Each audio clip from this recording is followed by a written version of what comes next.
करा बिना सुन अयोध्या के करा बिना चौपाई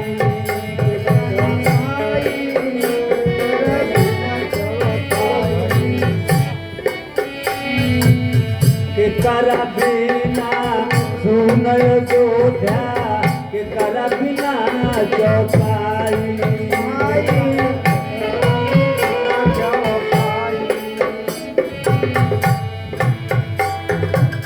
के करा बिना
बहुत सुंदर।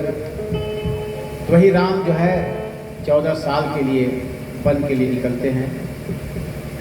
कहीं कहीं बहुत रिसर्च हो रहा है इस पर, तो बहुत हम पढ़ रहे थे, तो उसमें एक ने लिखा कि जब देवता लोग माँ सरस्वती के जब आराधना कर रहे थे कि कैकेयी के जाके वो मति भ्रम करना है और उनसे जो है वह वरदान 14 साल के मंगवाना है, तो किसी ने कहा कि उस समय जो प्रमुख जो कमांडर थे जंगल में, उसमें 14 राक्षस थे। रावण चारों ओर पूरा भेज दिया था, चारों ओर भेज दिया था, जिसमें खरदूषण नहीं, वो ताड़ुका सुबाहु मारीच और उसके सभी सैकड़ों हजारों राक्षसों को तो वध कर दिए थे यहाँ पर बक्सर में ही। इसके बाद 14 को कमांडर रावण सहित रावण के लेके 14 मेन कमांडर थे जिनको मारना जरूरी था। उनके मारने के साथ ही बाकी सबका कोई मतलब नहीं रह जाता। उसमें गिनाया है, लिखा है, पढ़ रहे थे। उसमें एक राक्षस था खर, दूसरा था दुष्यंत, त्रिशूरा, एक था मारीच, एक था कबंध, एक था बाली, एक था लंकिनी, एक थी लंकिनी, एक अक्षय कुमार थे जो रावण के पुत्र थे, और एक कालनेमी जो भेष बदलने में माहिर थे, एक जो है अकंपन था, एक रावण का भाई कुंभकर्ण था, एक उनका बेटा मेघना था, और एक स्वयं रावण थे।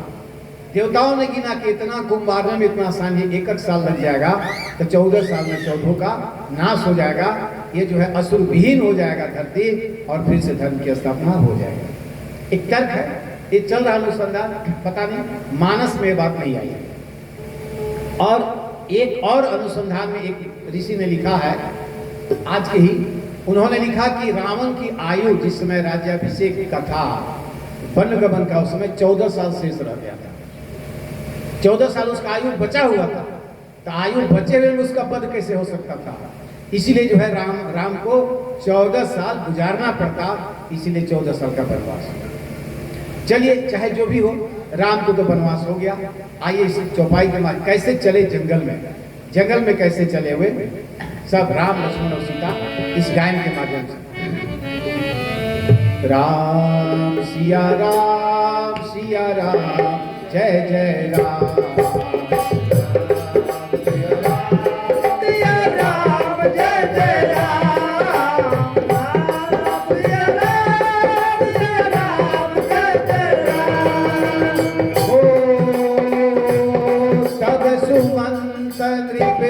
बचन सुनाए करी बिनती तू राम चढ़ाए।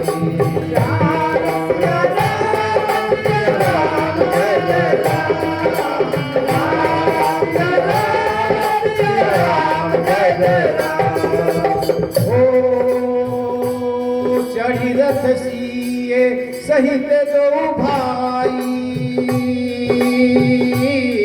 चल हृदय अवधि सिरुधाई।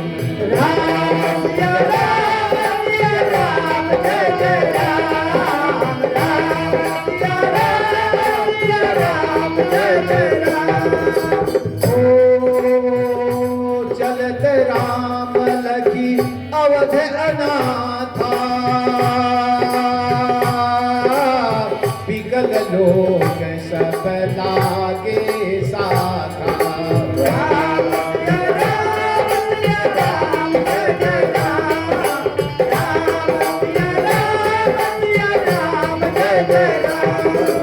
ओ कृपा सिंधु बहु विधि समुझावही, फिरहि प्रेम बस पुनि फिर आवही।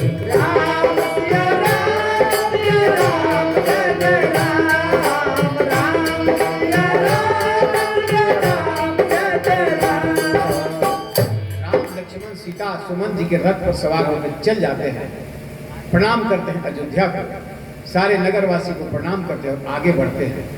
इसके बाद कवि कहते हैं कि अयोध्या से राम जब चले जाते हैं तो अयोध्या की स्थिति क्या हो जाती है?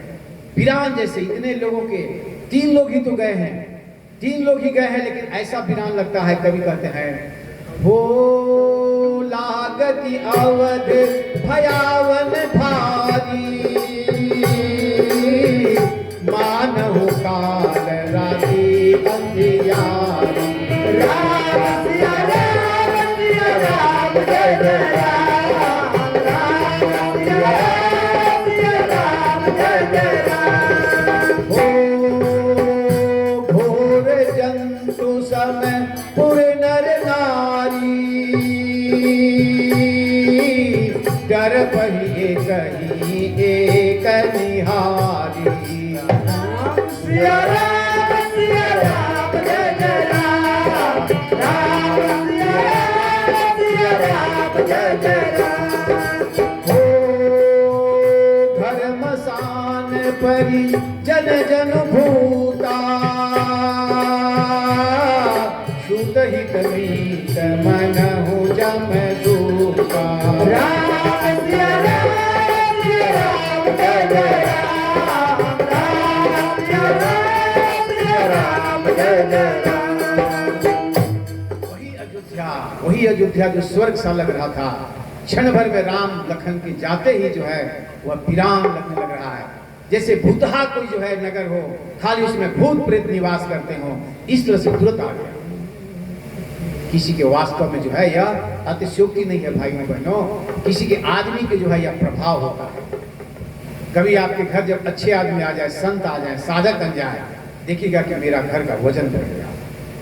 या घर का ऐसा सदस्य जो पूरा नियम संयम से चलने वाला हो, जिसकी दिनचर्या ऐसी हो, जिससे पूरा घर को संवारता हो और घर के लिए अच्छा चिंतन करता हो, जब वो घर छोड़ के कुछ दिन के लिए चला जाता है तो घर में सब कोई रहते हैं, लेकिन लगता है कि घर जो है यह शमशान जैसा है। यह घर में जो है सुन्नापन लगता है, लगता ही नहीं कि घर में कोई हो, ऐसा होता है। राम लक्ष्मण भरत सुमन जिले का वहां गंगा के सूर में चले जाते हैं। वहां के अलग प्रसंग है। पहले प्रयागराज में जाते हैं, वहां प्रयागराज में के है, कौन मुनि है? वही भरद्वाज मुनि है, जो है याज्ञवल्क्य से कथा सुन।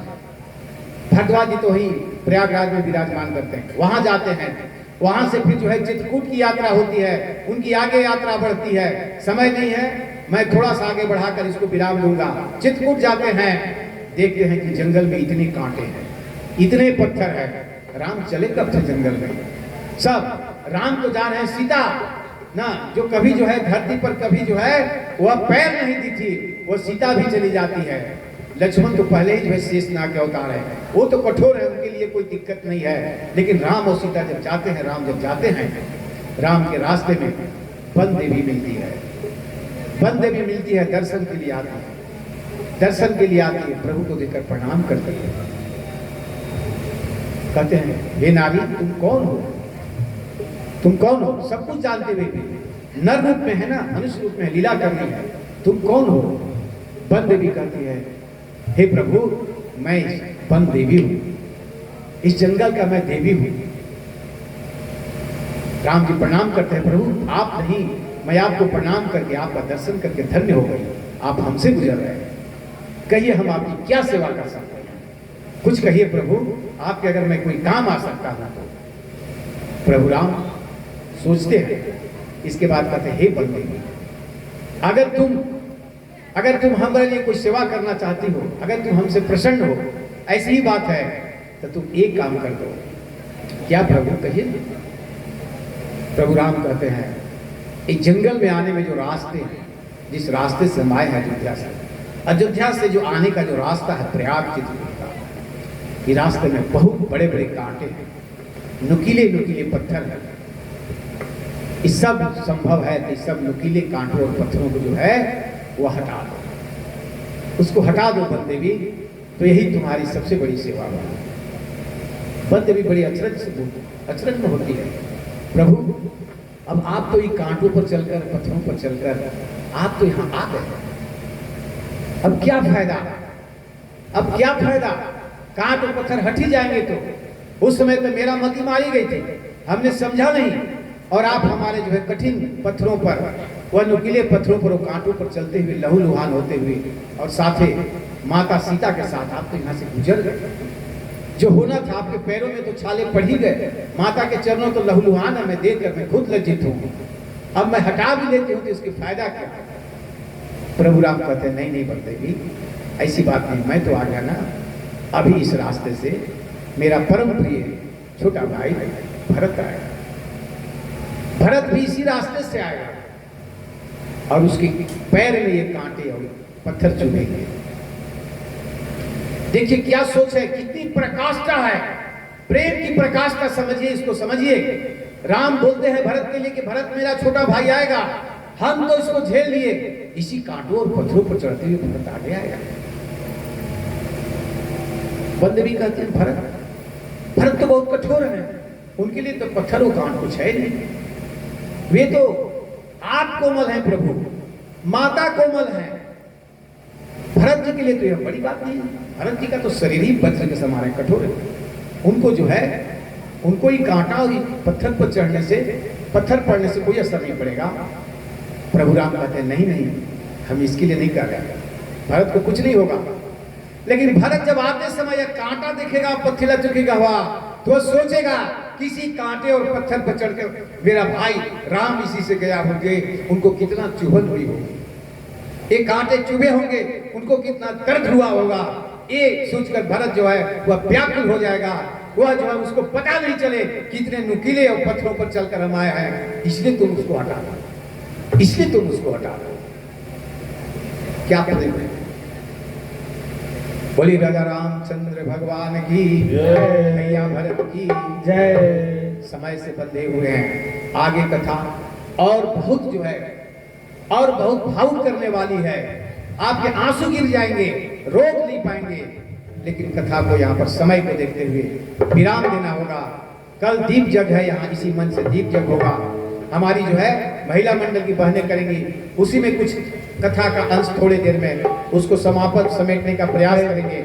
लेकिन यह जो है राम कथा, हरि अनंत हरि कथा अनंता, कहा ही सुनही बहुविधि सब संता। आइए भजन सुनते हैं।